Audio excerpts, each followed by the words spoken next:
adorar tu nombre, glorificarte y exaltarte. Esta es una tarde maravillosa, Señor, que nos has regalado. Y deseamos, oh Dios, darte toda la gloria, todo el honor que tú mereces. Eres nuestro Dios, nuestro Padre, nuestro Creador. Y por eso estamos agradecidos, Señor, porque nos permites el disfrutar un día más y el poder estar junto a esta congregación que nos has permitido, Señor, disfrutar y pastorear, por lo cual te agradecemos, Señor, por este privilegio precioso.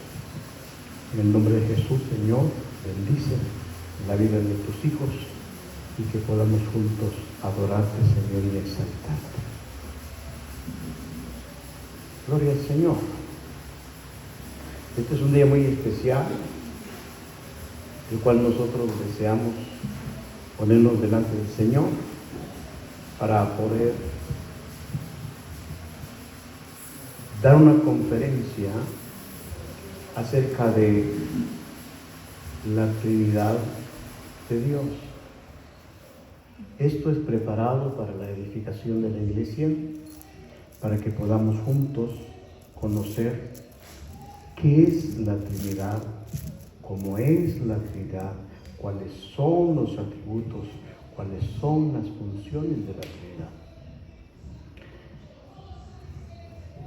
Iglesia, creo en el Señor Jesucristo que Dios nos permite a nosotros el poder ser parte de un cuerpo, de una iglesia, de un ministerio que nos da la oportunidad de conocer de Dios. Quiero introducirme, iglesia, explicándoles a ustedes la importancia de comprender el origen de los temas que nosotros tenemos en lo que es la Trinidad en la creación. En la Trinidad, la Biblia menciona aspectos que se desarrollan en el libro de Génesis, de lo cual nosotros encontramos semillas y destellos de la doctrina de Dios ocultos en el Génesis. Hay afirmaciones dogmáticas en la palabra que nosotros deseamos entender. Y es de suma importancia el que ustedes entiendan para comprender el origen de estos temas que vemos nosotros de suma importancia cuando nosotros vamos a pasar consulta. Vemos nosotros no logra el puntero desarrollar que así como el médico va a tratar a una persona cuando está enferma, el médico hace un historial clínico de la persona para poder encontrar la raíz del problema en la vida. Asimismo, nosotros nos damos cuenta de que cuando el médico logra por su diagnóstico, lo primero que hace es localizar la fuente del problema en la persona. Significa entonces que de esa razón él elabora un historial clínico de esta persona, de cada paciente.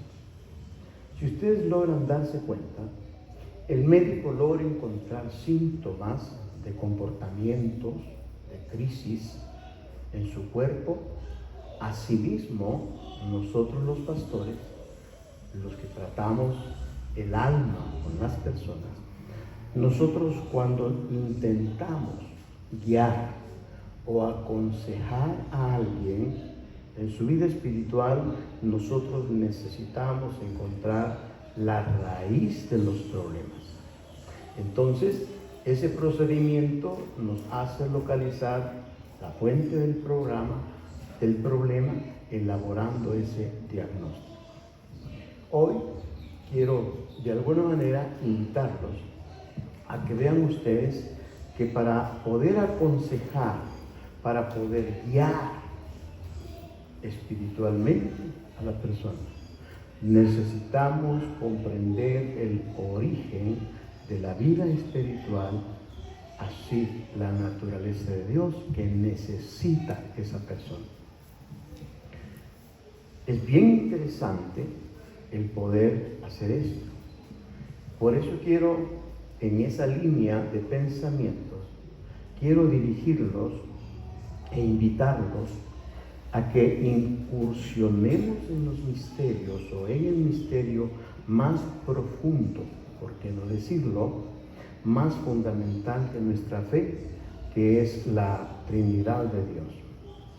Aunque la palabra Trinidad no aparece aquí en la Escritura, la palabra así no está en la palabra textualmente, pero la realidad de la Trinidad está intrínseca dentro de cada página de la palabra. Esta realidad se logra ver desde el primer versículo de la palabra. Desde ese primer versículo, nosotros podemos ver la afirmación dogmática que Dios no consiste, oiga esto, en tres partes, como muchos quieren decirlo, sino en tres personas. Y el ser pleno de Dios está en el Padre y el mismo ser pleno está en el Hijo y en el Espíritu Santo. Entendiendo ese principio, nosotros podemos darnos cuenta de que la Trinidad de Dios está manifestada en la creación. Escuche, usted ha leído Génesis y ha descubierto, por ejemplo, que en el libro de los Génesis, que es el origen, que es la fuente de todo, porque contiene las semillas, como lo vimos en la gráfica anterior, los pensamientos, las verdades de las doctrinas bíblicas, desde el primer versículo que nosotros vemos, desde el primer capítulo, se ven esos destellos. ¿Qué dice Génesis 1:1? ¿Alguien lo sabe? En el principio creó Dios. Hay primera mención de Dios. ¿Qué dice el versículo 2? Si nota, en el verso 2 menciona ¿a quién?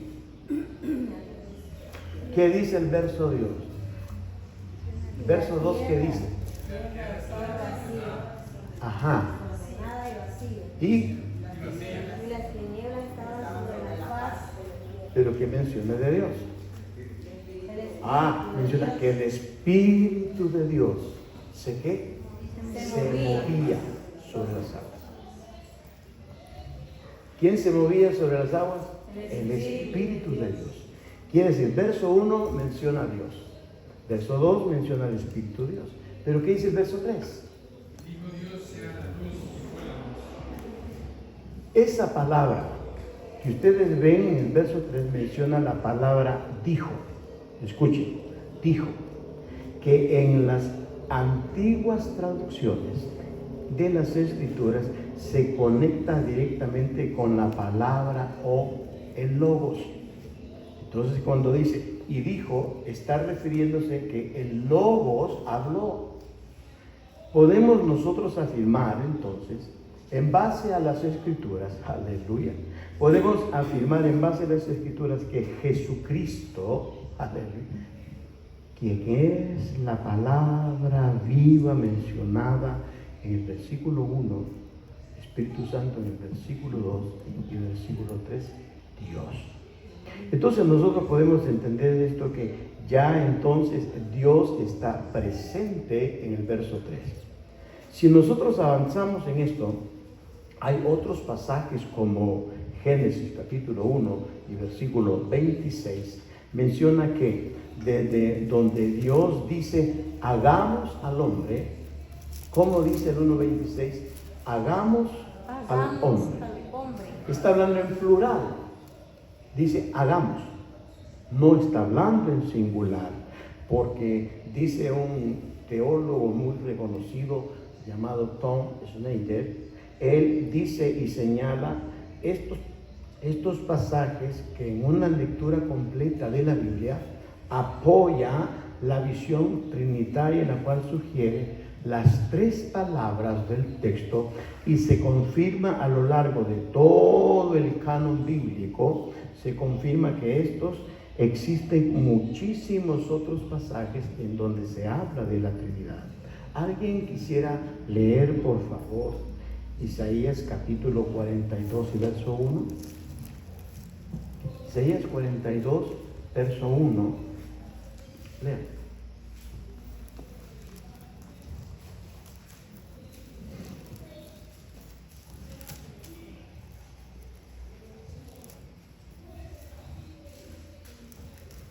¿Alguien lo encontró?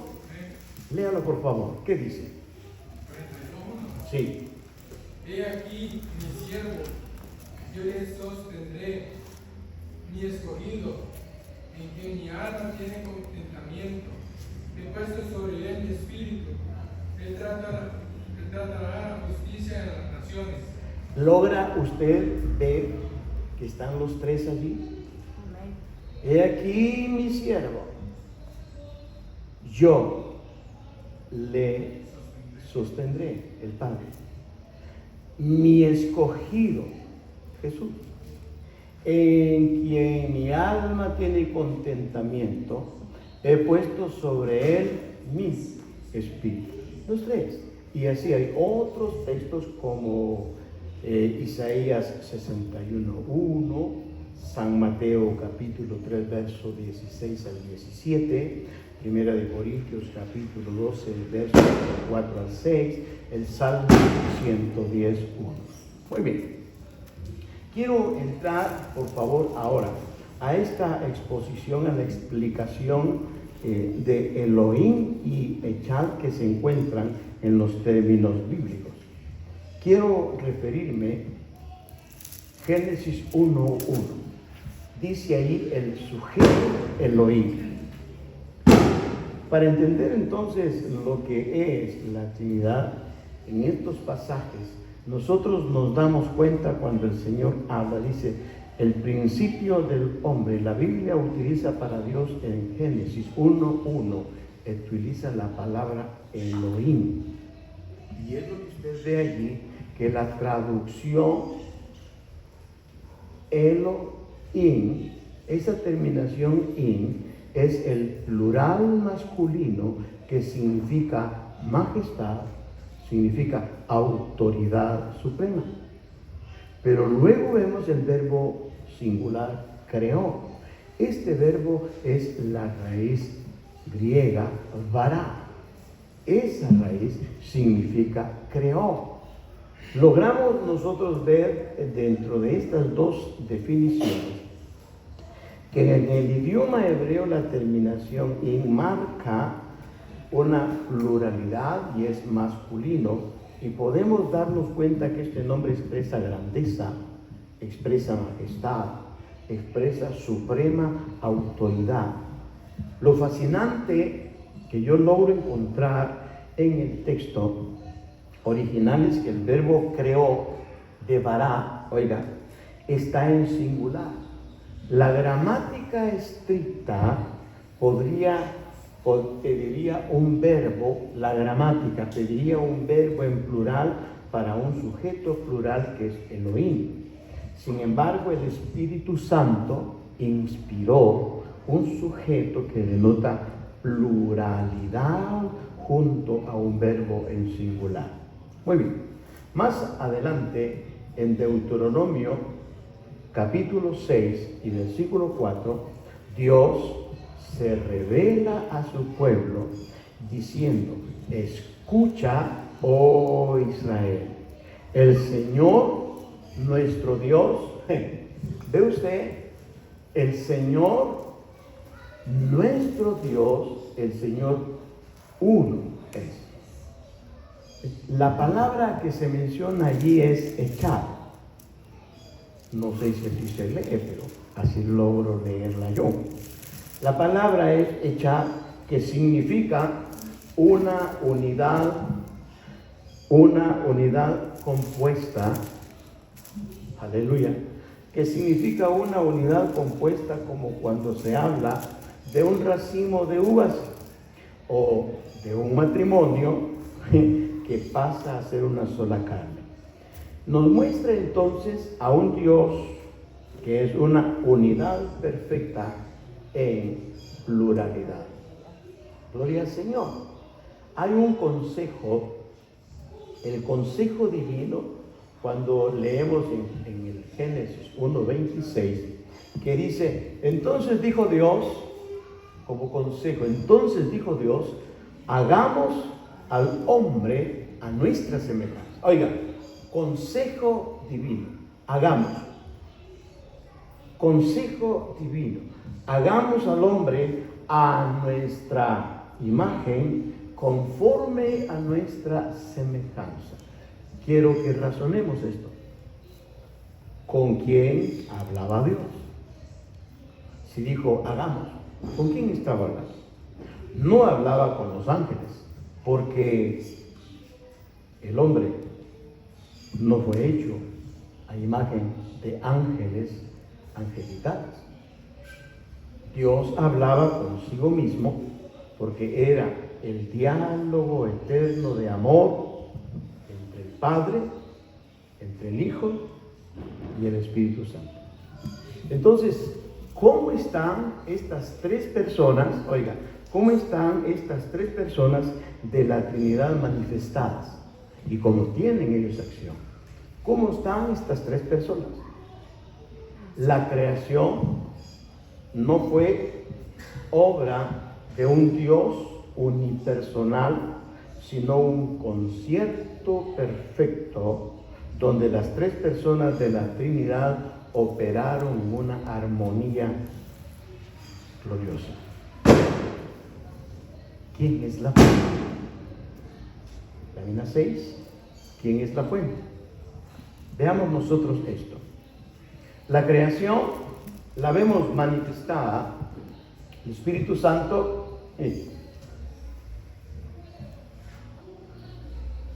el Padre, el Hijo, el Espíritu Santo, el Creador. El Padre, la voluntad soberana está detrás de la existencia entera. El plan perfecto de la creación emana originalmente, ve usted, de su mente eterna y su paternal creación. Es el Padre. Veamos el Hijo. La palabra divina hablada y dijo Dios. ¿Quién es esa palabra? El Logos, Jesús. El Logos eterno que hace material y tangible el diseño del Padre en el cosmos. ¿Qué hace el Espíritu Santo? El Espíritu Santo dice que aleteaba, verso 3, ¿qué dice? Verso, aleteaba sobre qué? Sobre las aguas. Aleteaba el hebreo rahab, cuidando y transmitiendo vida en el caos primogénito. Mientras la palabra es declarada, Él sostiene, Él embellece y establece lo demás. ¡Qué gloriosa presencia! Aquí hay algo importante. Oigan, por favor. Cuando dice que la tierra estaba desordenada, la tierra estaba vacía. ¿Qué más dice el verso? Y estaba en tinieblas. Quiero que logren, por favor, entender esto. Y esto es como un agregado. La tierra estaba desordenada, vacía y en tinieblas. ¿Qué es lo que hace Dios en la creación con nosotros? Nosotros estábamos desordenados en nuestra vida, estábamos vacíos en nuestra vida y estábamos en tinieblas. Cuando Él vino a ordenar ¿el qué? Nuestras vacieces nuestras tinieblas. Y qué glorioso, porque nos dio vida. Entonces la obra de la Trinidad en nosotros se hace completa porque trajo restauración a nuestro cuerpo, a nuestra alma y a nuestro espíritu, que es parte entonces de lo que nosotros estamos viendo en este desarrollo, que la creación no fue la obra de un Dios unipersonal, sino fue un concierto perfecto donde las tres personas de la Trinidad operaron en absoluta armonía. Es como un concierto, ¿eh? En las armonías, en las melodías hay armonías, hay sinfonía y hay una serie de cosas ahí. Entonces, aquí es el Padre fue la fuente, el diseño. Él es la voluntad soberana detrás de todo lo creado. Entonces, el plan de la creación, ¿de dónde viene? De su mente. Pero vemos al Hijo, el Hijo que es el agente creador, es la palabra. Él dijo, sea la luz, y fue la luz. Pero viene el Espíritu Santo es el ejecutor y el dador de la vida. Muy bien, vamos a lo siguiente. La Trinidad de Dios es explicada por San Juan, ya en el Evangelio, ya en los Evangelios, es explicada por San Juan y tiene entonces explicada en Colosenses por el apóstol Pablo. Veamos por favor, página 8, el verbo de Dios. El misterio entonces de este verbo. ¿Quién es el verbo? Ayúdeme. Juan dice, era el verbo, el principio. ¿Quién es el verbo? Jesús. Está hablando de Jesús. Está hablando de la palabra. Entonces el verbo de Dios, la concepción griega, cómo se concibe en el griego y cómo se concibe en el hebreo. Cuando el apóstol Juan, oigan por favor, cuando el apóstol San Juan escribe su evangelio, el apóstol Juan él decide, hermano y hermana, revelar la identidad del Creador utilizando un término muy profundo, el verbo, la palabra. Juan dice, en el principio era el verbo y el verbo era con Dios y el verbo era Dios. Con este concepto, el apóstol Juan identificó un puente de comprensión para su época. Él entonces explicó el pensamiento griego. ¿Cuál es? El pensamiento griego es, aleluya, que el logos era visto, aleluya, como una fuerza impersonal. Así lo veían los hebreos. ¿Qué más? Era visto entonces una razón cósmica o un principio abstracto en la función que tenía, o él tenía un orden, era una idea, no era alguien.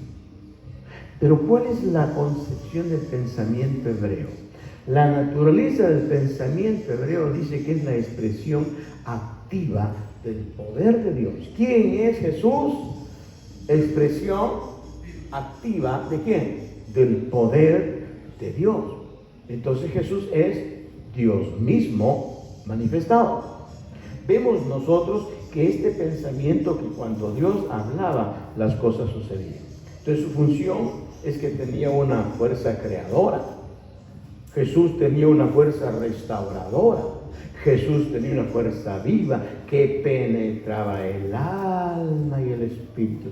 ¿Qué es lo que dice Hebreos 4? Que la palabra de Dios es viva, que penetra hasta el alma. ¿Qué más entonces? Jesús tiene una identidad ya en el aspecto hebreo. Una persona eterna que tiene identidad propia. Jesús tiene una identidad propia, porque Él estaba con Dios, una distinción, pero también era Dios mismo, porque Él era esencia de Dios. Logramos entender al momento de esta creación.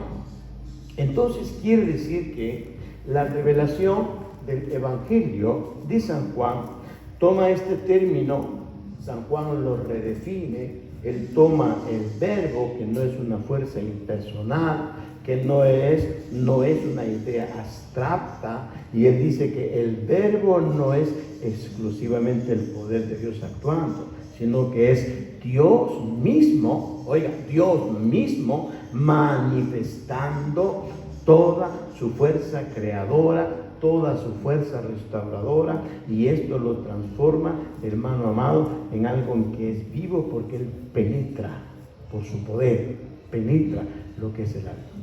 Sigamos por favor en este proceso, porque este proceso nos indica que la distinción de personas, que hay una matriz de estos orígenes, que hay una comparación en el inicio de la ley, y el Evangelio. Entonces, vamos al principio. ¿Qué decía Génesis 1:1? Creó Dios. Entonces, el hebreo, cuando habla el hebreo en Génesis 1:1, es el Bereshit. Creó. Aquí se desarrolla entonces un principio cronológico, porque manda o mantiene un punto de inicio de la ley, que es Génesis, y es el inicio del Evangelio de Juan, porque en Génesis es Bereshit y en Juan es el Gen, en Arge o Arge. Vemos este problema. Juan no es un problema, sino que es una diferenciación. En Juan 1:1 nosotros vemos que el principio en Arge se refiere a la eternidad antes de la creación. O sea que Jesús ya estaba antes de la creación. Estaban juntos. Padre, Hijo y Espíritu Santo estaban juntos. ¿Cómo es que cuando en Génesis 1:26 el Señor utiliza una palabra? ¿Qué dijo? Hagamos al hombre. ¿Quiénes? Los tres. La armonía de los tres, la melodiosa relación. Pero vemos nosotros al apóstol Pablo haciendo alguna mención en Colosenses. El apóstol Pablo menciona Colosenses 1:15 al 17 y dice: Él es la imagen del Dios invisible. ¿Quién? Jesús. Él es la imagen del Dios invisible. Es el primogénito de toda la creación. Entonces quiere decir que cuando establece esto Colosenses, porque en Él fueron creadas, dice, en Él fueron creadas todas las cosas, y todo fue creado por medio de Él y para Él. ¿Por medio de quién? Jesús. Jesús es creador, entonces todo fue creado para Él y por Él. Entonces el apóstol Pablo hace esto. A veces surgen malas interpretaciones con la palabra de primogénito. Existe alguna situación. Primogénito significa del griego protococos. En el contexto bíblico, nosotros podemos encontrar que no significa primogénito, no significa el primero. Un ser creado cronológicamente, no significa eso, sino que es aquel que tiene la preeminencia. No es como mi hija Romilly es mi primogénita. En el caso de Jesús, no es el primogénito por preeminencia, es diferente. Podemos nosotros entender que el rango, él tenía un rango supremo, él tenía los derechos de herencia, él tenía la soberanía, el mismo versículo 16 lo aclara. Entonces, escuche, Jesús no puede ser una criatura. Jesús, él mismo creó todas las criaturas. Entonces no es el primogénito, que ya le voy a explicar más adelante el sentido de estas ideas que se dan. Hay una encarnación. Quiero hablar acerca de la encarnación de Cristo. Ya vamos a verla. La encarnación de Cristo y la manifestación de la Trinidad en el bautismo de Jesús. El tiempo cero, el tiempo de una manifestación de que la gente ve a Jesús, ve a un hombre, pero ven a Dios. la operación simultánea que se da. El Padre, ¿qué hace el Padre? El Padre habla desde el cielo con voz audible. La refutación del modalismo, de esa que dice modalismo, es que ellos creían que Jesús era un hombre que tenía varias máscaras. El Padre era un hombre que tenía varias máscaras, que se ponía la máscara del Hijo y se ponía la máscara del Espíritu Santo. Pero esta es una refutación. En el bautismo, que usted ha aprendido mucho en Mateo 13, aquí vemos nosotros la situación bien importantísima de esta declaración. Este paralelismo es muy clave que lo entendamos. En esta situación, el Verbo se hace carne y habita entre nosotros, y el inicio del ministerio público. Porque el modalismo enseña erróneamente que Dios es una sola persona y que cambia de máscaras. Sí. A veces es Padre, a veces pone la máscara del Hijo. ¿Ya?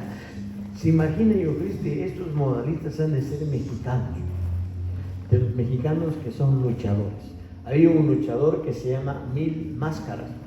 Ellos piensan que Jesús es así o que Dios es así. Lo tercero, el Espíritu Santo desciende. ¿Cómo desciende el Espíritu Santo? En forma visible de paloma. Pero luego vemos nosotros la evidencia visual y audible en el Jordán, lo que descarta por completo las tres personas operan simultáneamente. El Padre hablando, este es mi Hijo amado, en el cual tengo complacencia. Desciende el Espíritu en forma de paloma. Y a Jesús, el hombre, está de pie en el agua en su naturaleza humana. Es una evidencia visual, audible y del Jordán que lo descarta por completo. Las tres personas operan como simultáneamente. ¡Ay, qué bonito esto! ¿Por qué? Porque el Padre hablando desde el cielo, su voz audible, manifestándose así. Entonces, ¿qué es lo que pasa aquí? Esto descarta por completo la antigua idea del modalismo que afirma que Dios es una sola persona, que cambia de máscara, de modo, siendo a veces Padre, a veces es Hijo, a veces es Espíritu Santo. Y en el Jordán vemos nosotros que las tres personas operan simultáneamente en el mismo espacio y en el mismo tiempo. Amén. ¡Aleluya! Muy bien, muy bien. Vamos avanzando, ya vamos cuesta abajo. La Trinidad de Dios, ¿cómo comienza la Trinidad? Comienza en Génesis. ¿Y a dónde termina la Trinidad? En Apocalipsis. Y vean, cuando nosotros vemos la Trinidad de Dios en el Apocalipsis, es algo muy interesante. Porque es la consumación, en el Apocalipsis, la consumación de la historia humana que ha sido gobernada y firmada y sellada por Dios Trino. Muy bien, avancemos a esto. Esto es bien interesante porque la explicación teológica del principio y del fin. Oye, Dios el Señor, yo soy el alfa y la omega, el principio y el fin, el todopoderoso. Pero ya en el 22 el Señor lo hace. ¿Cómo lo hace en el 22? Con el 22. Veamos el 22. Y dice, he aquí, Jesús, he aquí, yo, ¿quién? Jesús, vengo pronto. Y rectifica, yo soy el alfa. Aleluya. ¿Quién es el alfa? Jesús. El principio. Yo soy la omega. ¿Quién es la omega? El final. Esto es la declaración que él hace. Comienza al principio y termina en el capítulo 22. Entonces, para poder encontrar o coronar el libro de la Biblia en el Apocalipsis, donde se abre aquí, y yo quiero resumirlo de esta manera, se abre la puerta para dejarnos la consumación de la historia. Dios aquí se revela con ese título imponente: yo soy el alfa y la omega. Oye, pero también la última palabra, el omega. Ese omega era la última letra del alfabeto griego, y nosotros lo vemos que al llamarse así, Dios afirma su soberanía absoluta, afirma su eternidad, porque Él inició la historia humana y Él la cerrará. Bendito Dios. Entonces lo asombroso de Apocalipsis es que este mismo título usado por Dios el Señor en el capítulo 1 es reclamado por el mismo Jesús al final, ¿verdad? Ya lo vemos, capítulo 22. Entonces, ¿quién es el que viene pronto? Jesús. Entonces, ¿cuál es la conclusión? La conclusión teológica es, hermanos amados, ineludible. Jesús comparte la misma esencia, eternidad y deidad que el Padre. Claro que sí. Él es Dios, el Señor, pero también Jesús, el Rey victorioso. He aquí, yo vengo pronto, yo soy el alfa y la omega, el principio y el fin.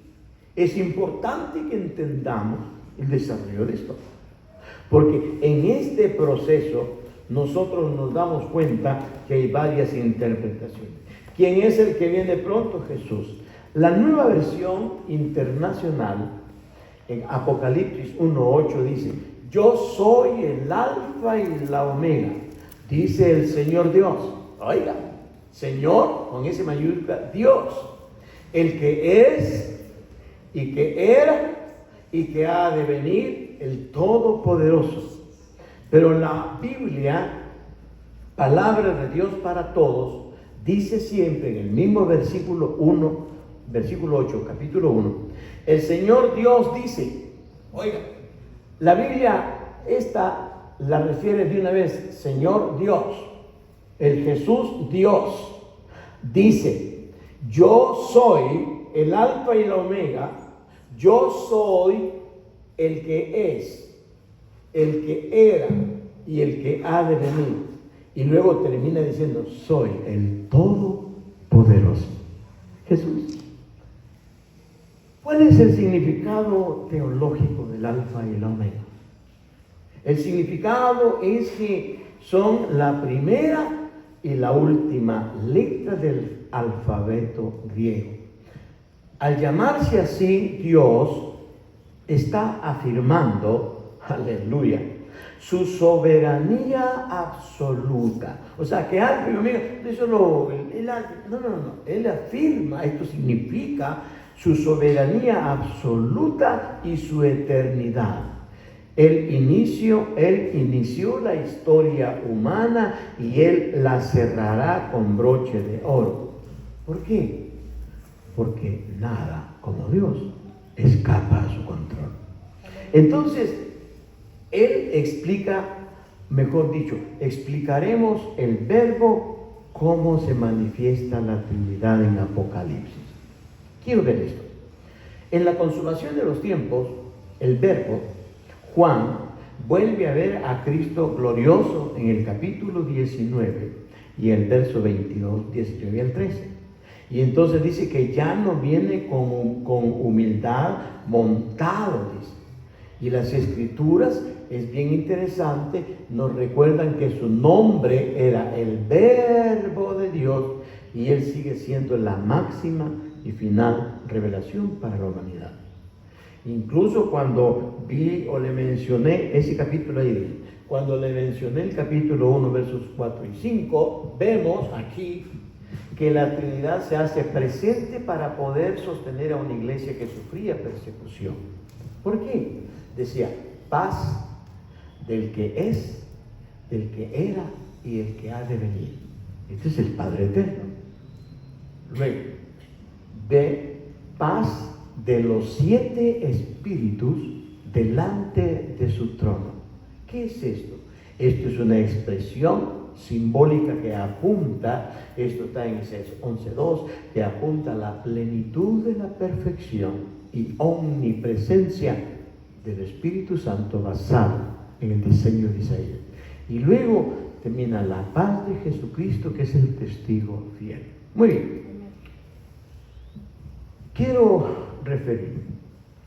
Jesucristo entonces declara para sí mismo que es idéntico en título, en soberanía cósmica, idéntico en la eternidad que el Padre expresa al inicio del libro en Apocalipsis 1:8, y él firma con la deidad del Hijo, o la firma de la deidad en el Hijo es indiscutible. Quiero presentarle una conclusión. Esta conclusión sencilla es esta. Esta conclusión, amados, el Señor Jesucristo, mejor dicho, la palabra se resumió en 30.102.000 versículos. ¿Cuántos versículos tiene la Biblia? 30.102 versículos. Por lo menos que se le quede esto de toda la historia. ¿Cuántos versículos tiene la Biblia? 30.102 versículos. De los 30.102.000 versículos de las Escrituras, en ellos se encuentra entonces todo el estudio que hemos hablado, la doctrina de la Trinidad. No es esto una teoría abstracta, tal vez se enciende esta luz de agua, gracias. No es una teoría abstracta, sino una realidad intrínseca, gloria al Señor, hasta el último amén de Apocalipsis. Amén. No es un concepto. La Trinidad no es un concepto añadido, sino que es la revelación de un Dios que es una comunión perfecta de amor. Debemos entonces comprender que la Trinidad, hermanos, no es una teoría abstracta para llenarnos de conocimiento intelectual o en un instituto bíblico, como lo estamos haciendo, sino que es la esencia misma de nuestra vida comunitaria, tal como nos enseña en solo dos aspectos los 30.102 versículos. Nos enseñan dos aspectos la Trinidad. ¿Cómo tratamos a Dios y cómo tratamos a las personas? De estos dos mandamientos depende toda la palabra. Dice 1 de Juan, capítulo 3 y verso 11. Este es el mensaje que habéis oído desde el principio, Génesis 1:1, que nos amemos unos a otros. La exégesis conecta la creación con la redención de las personas de Cristo. La preexistencia eterna, el principio de Arge en Juan 1:1 es eterno. Está indicando, hermano, que el verbo ya existía antes del tiempo. Amén. La esencia divina, Jesús, es el Logos, que simultáneamente distinto del Padre es idéntico en esencia. La soberanía absoluta que nosotros logramos ver, aleluya, en el alfa y la omega, es el término prototokos, que confirma que el Hijo posee la misma eternidad, el rango supremo que el Padre, y siendo el creador de todas las cosas, y no es una criatura. Hay una consonancia, siendo que es el creador, el Padre diseña. Oiga, el Padre, ¿qué hace el Padre? El Padre diseña. El Padre, ¿qué hace? El Padre diseña. Planificó su soberanía, que dice, nos amó, ¿cierto? Su soberana gracia nos amó, nos eligió desde antes de la fundación del mundo, trazando el glorioso plan de redención. Por eso soy salvo. Aleluya. Aleluya. El Hijo nos redimió. Vistiéndose de carne, Él pagó. Él murió en la cruz del Calvario. Mi deuda de mis pecados fueron pagados. Él nos reconcilió eternamente con la gloria del Padre. ¿Pero qué es el Espíritu Santo? El Espíritu Santo selló, santifica. El Espíritu Santo no buscó en el caos, nos buscó en el caos. Mi vida era un caos, su vida era un caos. Y Él nos encontró. Aplicó la obra de la cruz, su sangre, y nuestra alma tuvo la vida y nos transforma día a día. De doxa en doxa, de gloria en gloria, hasta poder alcanzar un día la imagen de Cristo. Aleluya. No, si le quiero dar un aplauso al Señor, de ese nombre de Dios. Gloria a Dios. Usted hizo, pues Él te dio su vida, te redimió, te compró, te lavó, te hizo de nuevo. Bendito Dios. Amén. Aleluya. Entonces, esta culminación, este desarrollo, vemos nosotros que el Dios del cielo, el Padre nos amó planificando, hermano, todo el proceso. Cuando fuimos bautizados en el nombre singular de Jesús, en el nombre del Padre, el nombre del Hijo, el nombre del Espíritu Santo. Entonces, ¿qué significa esto? Que la conclusión es que Dios es una comunión de amor. ¿Qué es Dios? Una comunión de amor. Porque Dios te amó. Es una comunión de amor que supera la lógica humana. Uno no comprende cómo es que siendo humano Dios te ama. Pero llena el corazón. Entonces está llamando a la iglesia, a cada uno de nosotros. El Señor nos está llamando a que reflejemos esa misma unidad en la comunidad nuestra, en nuestra iglesia.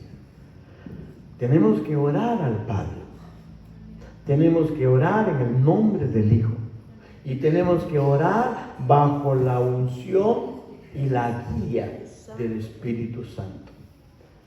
Gocémonos. Amén. Gocémonos en este día tan grande que supera nuestra lógica humana, pero que llena por completo nuestro corazón. Oiga, vivamos en unidad,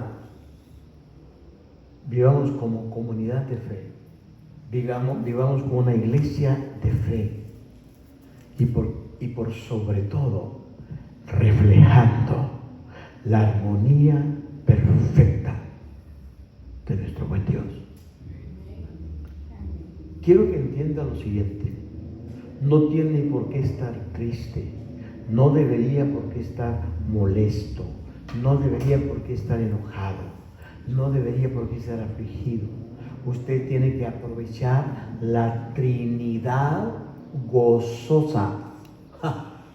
Usted tiene que aprovechar la Trinidad gozosa.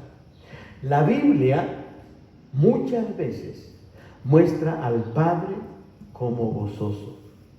Ustedes pueden imaginarse al Padre con tantas cosas que resolver, al Padre gozoso. El Padre se deleita en su Hijo. Lea por favor Isaías capítulo 12. Ya terminamos con esto. Isaías capítulo 12. Isaías capítulo 12, gloria al Señor. ¿Alguien lo encontró? ¿O leo yo? En aquel día dirás: cantaré a ti, oh Jehová, pues aunque te enojaste contra mí, Aleluya. tu indignación se apartó y me has consolado. El Padre se goza, hermano, cuando se deleita en sus hijos. Hermano, Él se goza en sus hijos. ¿Cuántos son hijos? Amén. Aleluya. Lástima que no hicieron un panorama de la cámara. ¿Cuántos son hijos? Digan, ya, hijos, todos. Sofonías, capítulo 3, verso 17. ¿Sabe dónde está Sofonías, verdad? La Biblia. ¿Dónde está? Zacarías. En el cielo, hermano. Sofonías, encuéntrenlo. Sofonías, capítulo 3, y dice el versículo 17. Oiga, esto es para usted y para mí. Jehová está en medio de ti, poderoso. Él salvará. Aleluya. Se gozará sobre ti con alegría, callará de amor, se regocijará sobre ti con cánticos. Aleluya. No, hermano mío. No, usted está dormido. Oiga esto. Jehová está en medio de ti. ¿A dónde está Jehová? En medio de ti. Poderoso. Él salvará. Se gozará sobre ti con alegría. Véalo. Callará de amor. Se regocijará sobre ti con cánticos. Gloria al Señor. Entonces, Él también se goza en su creación. Génesis 1:31. Vea pues, Él se gozará contigo. Génesis 1:31. Él se goza en su creación. Bendito Dios. Y vio Dios todo lo que había hecho. Y Él que era bueno en gran manera. Y fue la tarde y la mañana del día sexto. Él se goza en su creación, hombre. Yo no sé por qué no se goza. Él se goza, hermano, en su plan de redención, como su Padre. Jesús se gozó. Y mire, hermano, es bien interesante esto. Porque muchas veces estuvo en bodas. Muchas veces el Señor estuvo en reuniones sociales. Entonces, Él quería que sus seguidores experimentaran el gozo completo. Por eso dice Juan 17:13. ¿Qué dice Juan 17:13? ¿Qué dice? Léalo pues alguien así con voz de trueno, con trompeta de Dios así fuerte. A ver, Juan 17:13, el primero que le encuentre que lo lee, por favor, fuerte. Pero ahora voy a ti y hablo esto en el mundo, para que tengan mi gozo cumplido en sí mismos. Para que tengan mi gozo cumplido en sí mismos. Hermano, ¿cuántos quieren ese gozo? El Espíritu Santo, termino, es la fuente de nuestro gozo. El gozo es un fruto del Espíritu. ¿Cuántos quieren gozo? Aleluya. Padre, dale el gozo. Levante su mano, pues. Diga, yo recibo el gozo. En el nombre de Jesús les ministro gozo, Padre. En el nombre de Jesús, Espíritu Santo, les ministro gozo. A Él sea la gloria por los siglos de los siglos. Amén. Dios les bendiga, Dios les guarde, Dios les ponga de su paz. Señor, bendigo la vida de cada uno de tus hijos. Gracias por su amor y paciencia. Señor, ruego y suplico que la obra del Padre la redención de Jesucristo y la llenura del Espíritu sea sobre cada uno de sus hijos. Aleluya. Señor, guárdalos en salud, guárdalos en tu gracia, tu poder y amor. Les bendigo, Señor, con la prosperidad de los cielos. Abre las puertas de los cielos sobre las vidas de tus hijos. Sánalos en el poderoso nombre de Cristo en cualquiera de las situaciones de salud que tengan.